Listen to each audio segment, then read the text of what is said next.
Y nos fuimos para las Facultad de Ciencias Económicas, nos fuimos para la Universidad Nacional de Córdoba, en busca de Alfredo Blanco. Él es economista, es docente, y queremos preguntarle sobre el paquete de medidas, el que ya se anunció, digamos, como medidas que fue tomando por decreto el gobierno, como el paquete de medidas, el mega paquete de medidas que se aprobará también hoy, o que se tratará hoy en diputados, y en caso de aprobarse se tratará mañana en senadores. Está Alfredo con nosotros. Alfredo, buenos días, bienvenido, ¿cómo va? ¿Qué tal? ¿Cómo están? Buenos días. Hola, ¿qué tal? Bien, muy bien. Bueno, ¿Qué tal? Alfredo, en principio, dividir un poco las cuestiones en las que ya fueron tomadas y en las que se tomarán más adelante, pero si tenemos que calificar este tipo de medidas económicas, ¿son medidas económicas de ajuste? Bueno, yo diría que hay algunas que claramente van en ese sentido. Uno podría decir, ¿qué fue lo primero que dijo el ministro?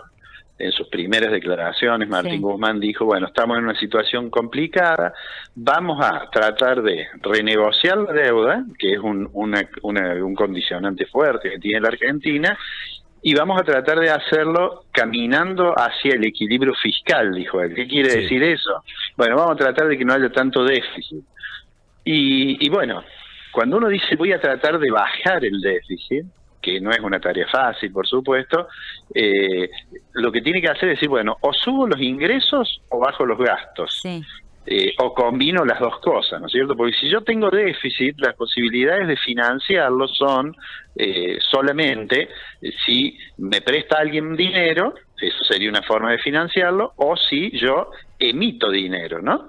Emito pesos. Por eso con la deuda externa no puedo hacer lo mismo, porque o alguien me presta o quedo en default, digamos, porque no puedo emitir dólares. Entonces, volviendo al tema del déficit, digo, o emito o alguien me presta. Argentina nadie le presta, y además el ministro dijo, una emisión descontrolada va a generar dificultades, digamos, sobre todo en materia de precio, inestabilidad, etcétera. Entonces, vuelvo a lo anterior, digo, o bajo los gastos o aumento los impuestos. El ministro dijo, en 2020 es muy difícil bajar los gastos. Él no recomienda bajar los gastos, porque la idea que tiene Guzmán es que si yo bajo los gastos no voy a salir de la recesión, porque el gasto público forma parte de la demanda de la economía. Entonces queda la otra opción, aumentemos los impuestos, que por supuesto es un tema, digamos, no sencillo, porque Argentina tiene una presión fiscal muy alta. Y encima entonces, no se vende como un aumento de impuestos, sino que en realidad es como que se va dibujando, pero en definitiva lo que nos da es un aumento de impuestos. Digo, romper el pacto fiscal con las provincias es un aumento de impuestos, por ejemplo, en ingresos brutos.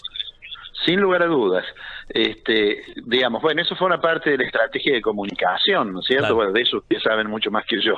Pero lo presentan como diciendo, bueno, esto es una ley de solidaridad. Y después se dice, ¿cuál es la solidaridad?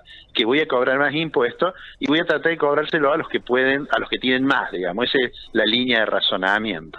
Ahora, ¿qué lo quiso entonces el gobierno? Manda esta ley tan complicada. La ley realmente tiene como más de 80 artículos, y en esa ley hay un poco de todo, más algunos decretos que, como ustedes decían, ya se tomaron las decisiones, configuran este conjunto de medidas que el gobierno aspira a presentar como si fuera un plan más o menos coherente, ¿no? Dentro de esas medidas están los aumentos de impuestos, están, por ejemplo, el caso de impuestos a los bienes personales, se suspende la reducción de los aportes patronales, que son un impuesto al trabajo, se habla de los nuevos impuestos sobre los autos, se aumentan las retenciones de manera importante. Las retenciones son el derecho de exportación que paga, por ejemplo, la soja o el trigo o el maíz. Bueno, con todo eso piensan juntar un poco más de plata para tratar de pasar de una situación de déficit a una situación un poco más equilibrada, ¿no es cierto? Por el lado del gasto también toman algunas medidas, aunque no se ha presentado así la decisión de suspender el ajuste de las jubilaciones, de las pensiones, de las asignaciones universales. Bueno, es una forma de contraer el gasto. ¿Por qué? Porque si yo digo, mire, aunque hay una ley que dice que en diciembre, digamos, que está vigente ahora en diciembre, que dice que en marzo y en julio del año que viene yo tengo que dar aumento automático a los jubilados según la inflación que ha ocurrido, en una proporción según la inflación y en otra proporción según la evolución salarial, dice, bueno, no, por ahora lo vamos a suspender a eso.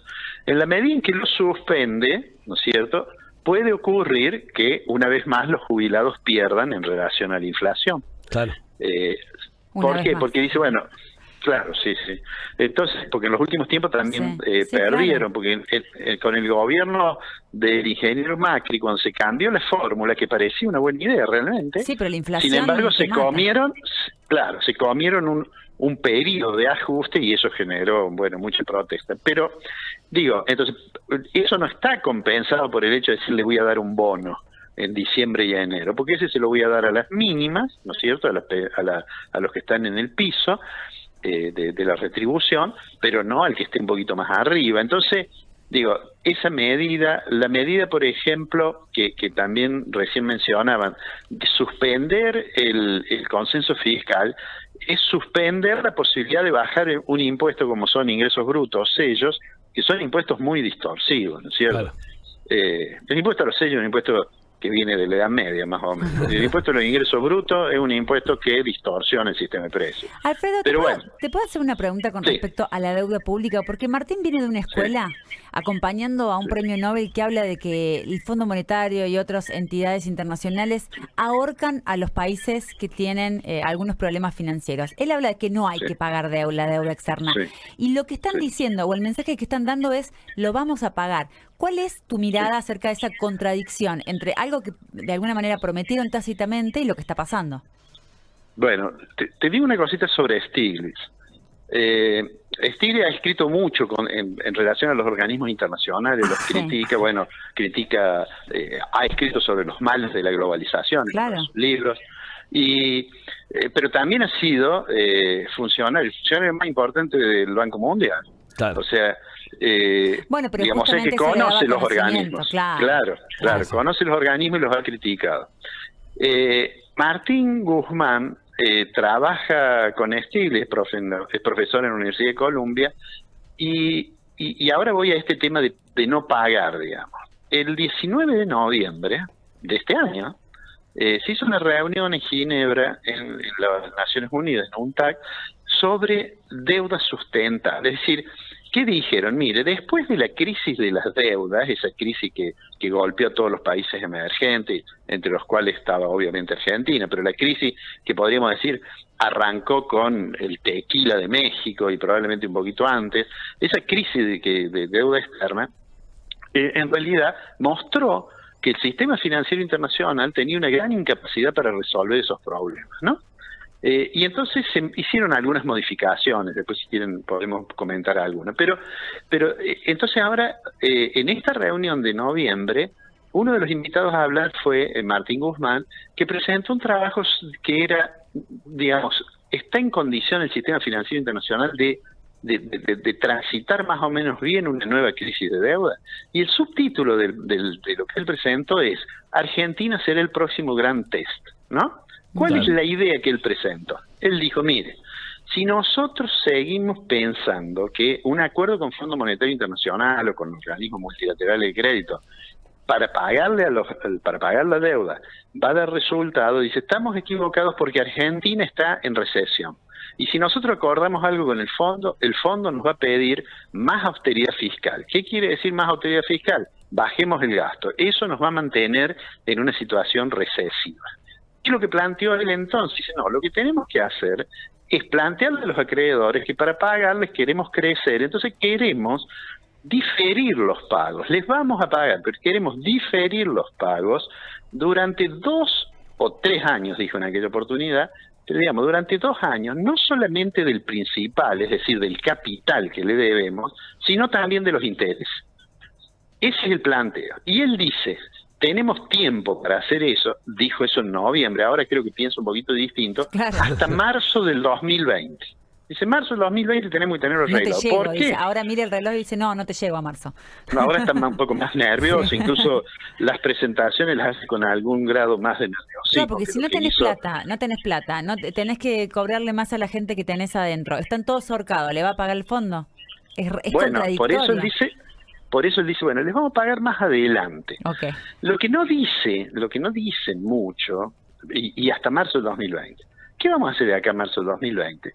Mucho no se dice, la ley tiene un artículo por el cual le autorizan al Estado, ¿no?, a emitir una letra en dólares por 4.750 millones, más o menos, a lo mejor hay algún millón de dólares más o menos, pero total, ni ustedes ni yo tenemos $1 millón, así que no me importa, pero digo, más o menos 4.750 millones de dólares en una letra que el Estado le va a poner al Banco Central, el Banco Central le va a dar de sus reservas esos 4.750 millones de dólares en una letra que es un título que vence dentro de 10 años, que tiene una tasa de interés que dice es la misma que recibirían las reservas internacionales colocadas en el extranjero, o la tasa LIBOR, que es una tasa de interés de Londres en realidad, la tasa LIBOR menos 1 punto. ¿Qué es lo que quiere decir eso? Que le doy un papelito al Banco Central, el Banco Central me da los 4.750 millones, y con eso van a ir tirando para ir pagando los intereses, porque Argentina no ha defaulteado la deuda. Claro. Esa es la idea. Claro, esa es la idea que él tiene. Dice, de acá a marzo, yo me voy a juntar con los tenedores de bonos. El Fondo Monetario seguramente nos va a ayudar porque le debemos tanto al Fondo Monetario, no te puede decir que se aplica una cosa que decía un gerente, recuerdo, de banco, que una vez me dijo, mire, si le debe al banco, trate de pagar las cuotas al día. Ahora, si le debe mucho, no se preocupe, porque el que me preocupo soy yo. Claro, que bueno, ahora que se no te pago nada, bastante, o arreglamos o no te pago nada. Claro, entonces el fondo va a ayudarle a Argentina. De hecho, la ayuda en términos de monto de préstamo ha sido muy importante, pero el gobierno dice, mire, yo no le pido más para que usted no me pida ajuste. Yo no voy a hacer ajuste en 2020, pero le voy a prometer, le voy a mostrar los números en marzo y abril de que tengo superávit fiscal, entonces que tengo plata para poder pagar la deuda. Mientras tanto voy a hablar con los bonistas y le voy a decir lo mismo. Claro. Esa es, dicha de manera bastante simple, digamos, la estrategia, claro, pero eso es lo que está en el fondo detrás de esas palabras que a veces son un eufemismo, que se llama solidaridad, bueno, que forma parte de eso que es reactivación. Claro, tal cual. Alfredo, excelente y muy bueno el panorama de todo lo que se viene, y por como estamos, obviamente, lo vamos a seguir consultando. Bueno, para mí es un gusto. Que tengan buen día. Muchísimas gracias. Docente y economista Alfredo Blanco, charlando aquí con Notify. Es tan difícil de entender y él lo hace tan fácil. Absolutamente.